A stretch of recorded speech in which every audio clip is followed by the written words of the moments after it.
Hi, vlog watchers. I am coming to you from my childhood bedroom. It is New Year's Eve, 2011. Tomorrow I will be able to say that my book comes out next year, which I have been looking forward to because I tell people I'm getting published and they're super excited and I'm super excited and it's fantastic, and they say, when is it coming out? And I say, spring 2013, and they say, that is a long time away. Spring 2013 in fall 2011 seems far away, so now I will get to say it comes out next year, and which will probably still seem like a long time, but maybe a little bit more doable, more waitable.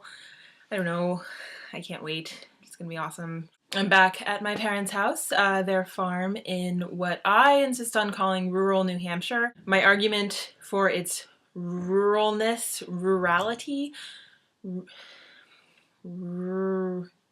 Ruralism. I like ruralism. My argument for its ruralism is it is a farm, as I said before. For a long time we couldn't really see any other houses from our house. We just sort of live in the woods, and then there are some fields around the actual house that my parents lease out to a dairy farmer so he can grow corn to feed his cows.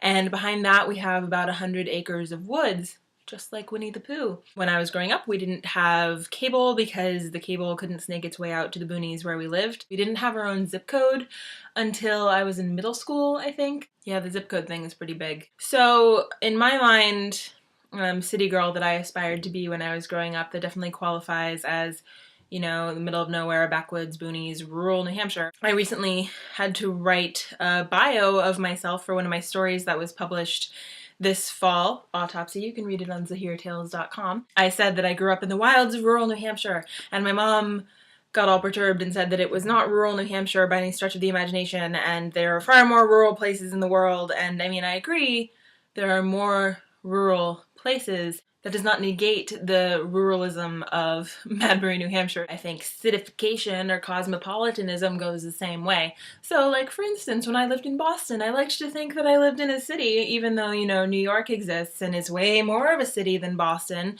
I was thinking as I went through the T on my way back from New York to New Hampshire that Boston is essentially like a little toy city compared to New York. But that doesn't mean it's not a city, and that doesn't mean that where I grew up isn't freaking rural. We had Christmas at my parents' house, as we always do, and the big hit gift of the year this time was a giant inflatable shark that my Aunt Holly got my cousins Peter and Ethan, who are 18 and 14, and it was a giant shark made of vinyl, that very photorealistic, you know. It came with a big tank of helium. They filled the shark up with the helium, and then it had a tail that waved back and forth, and there was a little weight on the controls so that you could control the floating shark with, you know, a radio controller dial thing, and you can make it go up or down in the air based on this little weight, and it would sort of cruise around the room threateningly like a giant freaking shark. This was especially entertaining in the great room. You might remember from my very first video blog ever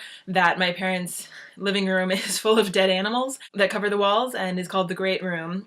You know, you'll have to talk with my dad about that one. The shark would go around slowly lurking and attack like the moose and the African deer of whatever kind. No, I think it's a South American deer, and there's like a marlin, and there are some deer, you know, one that I shot. We discussed this before. Everyone loved the shark. It was awesome. It was great fun until we brought it outside and a strong crosswind carried it over the fields and through the forest and away from us forever. It was really sad.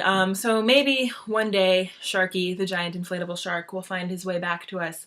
Until then, we had to mourn his loss. But that's okay. We live and learn, we make mistakes, and sometimes they're happy mistakes.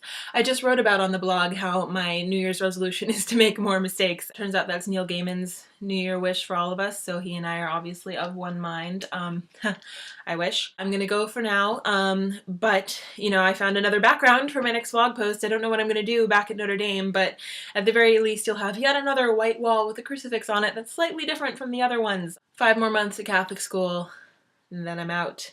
Moving to Ireland, then moving to New York. And the rest of my life will be so awesome. At least I hope so. So I'll see you next year.